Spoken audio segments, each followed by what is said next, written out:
Love that. I like how that song, the theme, the music to it has come full circle. It originally started off as a tent revival tune about "Won't You Join Me on the Canaan's Shining Shores," and it was a real, a popular tune. Eventually, those people were wanting to do back in the day because before they had internet, they would take songs and add other lyrics to it. So around the time that the Civil War came along, the Union soldiers were putting some rather I guess, darker lyrics to it about John Brown's body lies a moldering in the grave. You can kind of feel how it fits there. And it's a rather tidy story, which is partially true, but Julia Ward Howe, who wrote the lyrics to the Battle Hymn of the Republic that we know today, she, according to the story, which it's a kind of tidy and slightly apocryphal, but apparently she was present at a passing of the troops with Commander-in-Chief Abraham Lincoln at the time, and or they heard the troops singing that song, Brown's body lies a moldering in the grave, and she was naturally offended by the lyrics and the content. And she said, "Oh, there should be some more uplifting lyrics to that." And according to the story, Abraham Lincoln said, "Well, why don't you write some?" And so she sat down and wrote a poem. And the way these things happen, much like our national anthem, is these poems were published in newspapers and circulated, and often said to be sung to the tune of. And it did grow up from there, and it became, I think, one of our most beautiful anthems. And in the military, I mentioned I'm a military musician. It is interesting that we, a lot of times in churches and things, they'll say, "Let us live to set men free." And in the military, we say, "Let us die to set men free." And of course, nobody in the military wants to die.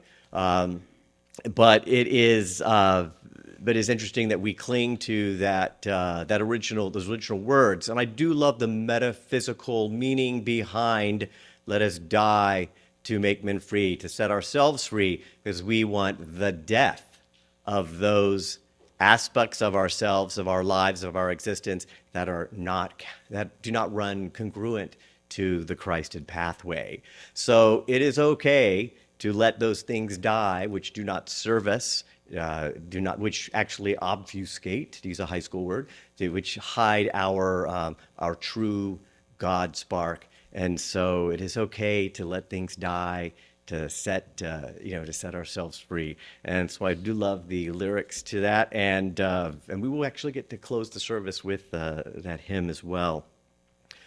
Now, looking back at my notes, I realized I last spoke on Veterans Day about 4 or 5 years ago, and it was an easy thing as a member of the military, to stand up here and speak and talk about the military. And so many times in this country, we're very fortunate that we can talk about the military, and we have lived in an unprecedented length of relative peace in this country.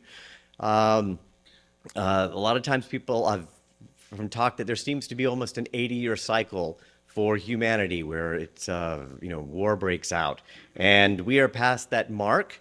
If you are the pessimist, or we are continuing that trend if you're an optimist like me.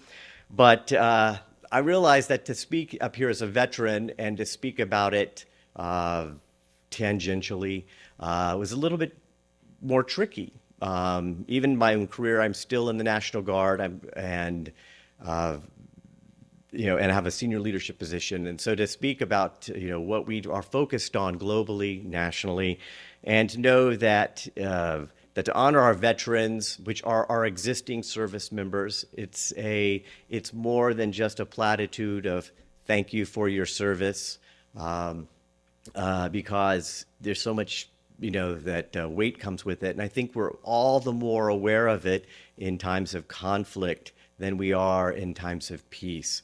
And I'll talk about that a little bit later. But the scripture this morning, I don't want to go into it so deeply because it is a very deep delve into a time in the city of Jerusalem.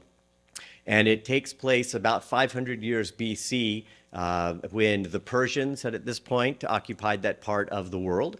And one of the kings had taken I guess, began to respect one of his cupbearers in his court, and it was a Jewish man named Nehemiah. And he said, I respect you so much, I'm going to allow you to go back and rebuild your city of Jerusalem. And of course, they realized just having a king, a Persian king's stamp to go back and build a city doesn't just make it so, because historically, as in any type of the world, there are always conflicts, and so it was the same as that time.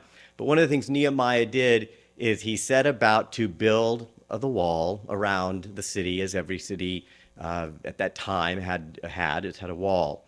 But they realized that because as they were rebuilding the city, and there were other cities around it that didn't want that city to be built, and so they knew that they were going to have to build very quickly, and they were going to have to build very sturdily. So what they did, Nehemiah being the governor, for lack of a better word, is he said, everyone, from whether you're nobility or whether you're a servant, we are going to work in 24-hour shifts, and you will have your workman's tool in one hand, and you will have your sword or your bow and arrow in the other hand.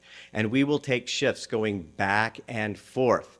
And through due diligence, you will either protect the wall as it's being built, or you will help build and repair the wall. And he writes, when our enemies heard that the plot was known to us and that God had frustrated it, we all returned to the wall, each to his work. And from that day on, half of my servants worked on construction, and half held the spears, shields, bows, and body armor. And the leaders posted themselves behind the whole house of Judah who were building the wall. And the burden bearers carried their loads in such a way that each labored on the work with one hand, and with the other held a weapon. And each of the builders had his sword strapped to his side while he built. And you can see this dual functionality. And we look at this with a metaphysical, because I was just talking to Deacon Ricks about how, that the glory of the benefits of being in this church and this faith is we can receive anything through a metaphysical lens. And when I look at this, yes, it's a necessary logistics under battlefield conditions, but it is also, when you think about it, when we have to construct our lives, when we have to construct, again, what I referred to as our most authentic or Christ-conscious, our most Christed conscious life, that we have to construct with one hand, repair with one hand, but always be vigilant with the other hand. And it is not necessarily external, though, metaphysically. We also realize that we are thinking defensively, internally. And we'll talk about that a little bit later. But I think this story is still highly emblematic of the human condition, because as we can tell if you turn on the news, not a lot has changed. And I will never forget, in one of my earliest military schools, when I was a young NCO, and I was just talking about this over dinner last night with a former colleague who's now retired, but it was kind of a sobering moment, a wake-up moment. Then when in the first chapter and on our first test is, why do we have a military? The textbook response provided by the military is, because the military is an ugly necessity. Right there in black and white, and no pretensions that my profession was a noble one, because let's be honest, men of arms around the world have carried out actions that represent both the best and the worst of humankind, have we not? And I stand before you here as an American soldier, fully aware that my service to the nation represents the heartbeat of this country. But while I have never deployed, I have countless brothers and sisters who have carried out their duties in combat zones, and still to this day, once a week and a month, I train for a possibility of my own deployment. And I'll be honest with you, like my father, I didn't join the military out of a sense of profound obligation to this country initially. My father and his 5 siblings, there were 2 ways of leaving the family farm in Arkansas. You either married or you joined the military. That's exactly all the sisters married, and all the sons joined the military, just like my father. So for me, as a classically trained musician, winning an audition in the United States Air Force Band back in 1992 was a respectable career opportunity with a highly regarded organization. It was a means to an end. The Air Force would pay for my doctorate, and when all was well and done, after about 2 enlistments, my plan was is I would separate and get a professorship at a university somewhere in Middle America. And as you can tell by standing here in front of you, that's not exactly how it played out. Wound up getting an adjunct professorship at George Mason University in town. And then, of course, I had to go get a real job, right? So just as my mom encouraged me to do, I need to get a real job. I can still hear her in her southern drawl say, "Brian, people aren't having jobs in music like you're talking about. You need to make it an avocation," she said in that sweet, honeyed southern drawl of hers. And I did prove her wrong. I had a full career as a professional musician. But when I got out and I wanted to teach, I knew that if I was going to stay in this area, I needed to have a real job. And so I did. But on the day of that first job, my first day in my real job, I was driving on September 1st, 2001. It's my first day in the job, and I was moving along in typical DC morning crunch hour traffic, and I had just passed the Pentagon. And I, who had thought I would never go back in the military, suddenly felt hopeless and powerless. I didn't feel hopeless, but I felt powerless. I felt helpless, and I didn't know what to do, and especially as my friends who were still in the military were actively doing something, in the short days afterwards to kind of bring stability and to help people in this community and the nation. And I was just a bystander. So after that, I joined the National Guard. And it was a way for me to continue to teach at George Mason, continue to forward my civilian career as a civil servant, but also still be vigilant and give something back to the community, to be involved, not be on the sidelines. And that's a silly thing to say, right? Because none of you feel like you are on the sidelines of what's going on in your community, your family, your country. But for me at that time, having just come out of active duty military, that was the easiest way I knew how to get back in and be of service and feel like I was contributing in a tangible way. And so that is when my job in the National Guard began. And 21 years later, I have risen to the rank of the top of the enlisted. I am a command sergeant major in the Army, and much higher rank than I ever thought I would be. But I still have the passion and the drive to embrace some of the difficult conversations, to be involved. Yes, the city, Washington, D.C., is a lot more exciting politically, even on the civil side, than a lot of other cities in this country, if you think back just a few years. And being a member of the D.C. National Guard, we don't get called up for hurricanes or floods very often here, but I have been called up to support other things that have brought us, made us, put us back on our heels as citizens of this country. That's why they call us citizen soldiers. But I have to say, I am so grateful as well, because like I said, I didn't join the military out of profound service to this country. And I still don't know how me, as a uniformed drop in the bucket, makes a profound example, or difference in this nation of ours. But I do know, and I preach this a lot, that if we could all be content with being a drop in the metaphorical bucket, or a metaphorical drop in the bucket, that we collectively can make a bucket load of difference. And so I do recognize that in my own small way, while I have not deployed, that I am still making a difference, and that collectively with my fellows in the cloth of this nation, as we call it, in the uniform, that we are collectively making a collective difference. And metaphysically, this is so in line with what I believe metaphysically. But it is those core values that were instilled in me first as a member of the United States Air Force and later as a member of the Army that have shaped me. In the Air Force, it was integrity first, service before self, and excellence in all we do. And in the Army, we're a little less concise for whatever reasons, but we're a little more clever. We build off the letters in the word leadership, and we drill our soldiers with these core values of loyalty, duty, responsibility, selfless service, honor, integrity, and personal courage. Now, both the United States Marine Corps and the Navy are guided by honor, courage, and commitment, and the Coast Guard, honor, respect, and devotion to duty. And forgive me, I actually did not look up the Space Force. I'm just old enough that I still have not registered that we've got that new branch there. I apologize to my fellow brothers and sisters in the Space Force. But these core values have shaped me not just as a soldier, but as a person. And they continue to guide me as one of your ministers.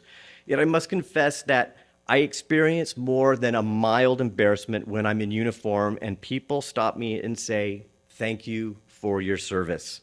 As most military members I've spoken to about this, we don't receive these words easily or comfortably. Sometimes we're a little embarrassed to hear them because, again, I have not deployed. I have not faced combat. And so my mind races with the response of, someone else deserves your thanks more than I do. And my military service has done more for me than I can ever do for it. And what do I represent to you? And can I ever possibly live up to that image? In a small way, that exchange means that we service members are not taken for granted, and our stewardship for this country is hopefully returned with the stewardship of us as veterans. But because anyone who does a little reading has probably learned that there is somewhat of a social divide. This is about as political as I hope to get today, but there is a little bit of a social divide between those who serve in the military and those who haven't. It's historically, people who have, among the ranks who have served, that has been in their family for generations. And yet, this is what I loved about the call of Nehemiah, that everybody was responsible.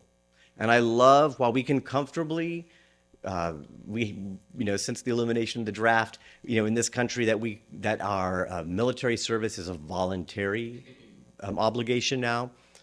I love that metaphysically we know that it is not a voluntary, that only just certain ones of you have to serve, have to serve metaphysically, while the others can just thank you for your service. Could you imagine that? Because we each here metaphysically, we believe in personal responsibility, because that personal responsibility, our first work here is internally, long before we have the luxury. And I have yet at 57 years, and I don't even know, maybe even in this lifetime, it may take me 5 more lifetimes before I actually get the internal service to this country internally, that I can finally start pointing out other people. So it is what I love about this church and metaphysics is we realize that kind of service, that glorious level of service, is cut across the entire congregation on all practices of our divine philosophy. It was if you look at the bulletin, or the cover of the bulletin, you'll see that image of what Nehemiah writes. "Neither I nor my brothers, nor my servants, nor the men of the guard who follow me ever took off our clothes." Now, what does he mean by that? I think he just means that he's saying we never rested. It was constant. There was no shore leave if you were in the Navy. There was no leave, no day pass if you're in the Army. That it was a constant vigilance. And I love the metaphysical implications of that. Because if we are going to constantly, if you're not nurturing or building or repairing, yourself spiritually, then you're being on guard. This dual vigilance was necessary. Now, I am brought all the more these days. I am thinking a lot more about an very, very old statement by an British English at the time, writer named John Lilly. He lived in the 16th century, and he wrote, "In the rules of fair play, the rules of fair play do not apply to love and war." Now, we take that very pessimistically as a pass, this man who lived in the 1500s, is giving us a pass to live without, to conduct ourselves without core values when it comes to love and when it comes to war. And I don't necessarily mean he implied that to be so pessimistically. It could have been just an observation. But when you think about him being a man of his time, if you think about what it was like to love in the 16th century, we know that marriages, building a family, having relationships, love was a luxury that very few got to enjoy, even especially if you were a king. And it was, marriage especially, relationships was, a lot of times it was a financial transaction. Half of the people who participated in so-called love or marriage didn't actually have rights. So you can think, I get his perspective that there was not a lot of fair play. And when you think about war, not a lot of fair play. But when I hear that, that kind of axiom, that old saying brought up, I think, boy, those were hopeless times. And when I look back on history, I don't see a lot of evidence that to give me optimism, but I have in the past couple generations of humankind. Because I think when it comes to love, I think there's a lot more opportunity for fair play for everybody. And when it comes to the ugly necessity of military, we are being held accountable more and more often now to play fair. I don't think there has been I'm hopeful. You think sometimes at times like this that there is not a time to be hopeful because humans will always be messy and violent towards each other. We can't escape this brutal, fundament of ourselves. But yet somehow over the past century or more through wars, we have a Geneva Convention. We have international rules of law. And as a friend from another country kind of said to me, he goes, well, it's very easy for the United States to sit on the sideline and point out you need to play fair. But I have to say, at least that is a possibility that we're holding ourselves accountable. And in our lives, when we are going through strife, yes, you want people to help you and you want people to be on your side. You need people to help you make it through the end of times of strife. But how often do we bite our tongue at people who say, you need to play fair? Whether it's just a struggle at work, a power struggle at work, a clash of personalities among friends, if it is a struggle for credit, a struggle for ownership of a process at work, that somebody is trying to hold you accountable for fair play. And this is what, sometimes in the heat of it, we grit our teeth and, and if we're metaphysically minded in those moments, which I hope we all strive to be, we take a pause and we're grateful for it. I just don't, in my study of military history, which is not deep, but I've had a lot more than average Joe six-pack, as we say in the Army, because I haven't seen a lot of, the opportunity, the call to play fair. And that's why even today, when I turn on the news this morning and I hear the disagreements and the clash and the calls for fair play, for core values of justice, integrity, right, that gives me optimism and hope during a time that a lot of people feel like there is darkness. Every time I turn on the news, that I just am more aware of how dark it is. And to me, looking at this wizened man, shining his light upon the world, that I do see cause for hope. Going back to the story of Jerusalem, and boy, I have yammered on a long time here, but I want to kind of bring back the scripture and the image of rebuilding Jerusalem, because Jerusalem derives its name in Hebrew from the same word as shalom, and that is the word shalem, Jerusalem, shalem. And that Jerusalem means city of peace, or more specifically, an abode of peace. The early metaphysical writer Charles Fillmore proposed that Jerusalem is a state of consciousness, and we construct Jerusalem within ourselves based on our core values. So Jerusalem, our city, our abode of peace, we construct it ourselves on our core values. And I find that this self-check of what are my core values, we get asked that a lot in the Army, in the military. We discuss our core values. Once a year, we go through them in classes. We discuss these core values. You never get so high in rank that you escape this self-examination. Every year, I am rated, I'm evaluated by someone who's senior to me. And we go down this list of core values. And how have I fulfilled those? How am I fostering them in other people? We're very fortunate in the military. And you'd think just because I can't segregate that is in the military and it has nothing to do with the rest of my life. It bleeds in. And it influences how I walk around the world when I'm not in uniform. And I'm so grateful for it. But what are your core values? Because these ultimately, these are like your intentions. This is the basic binary code of your thoughts and your actions. And they will influence how or inform how you are constructing your city of peace inside.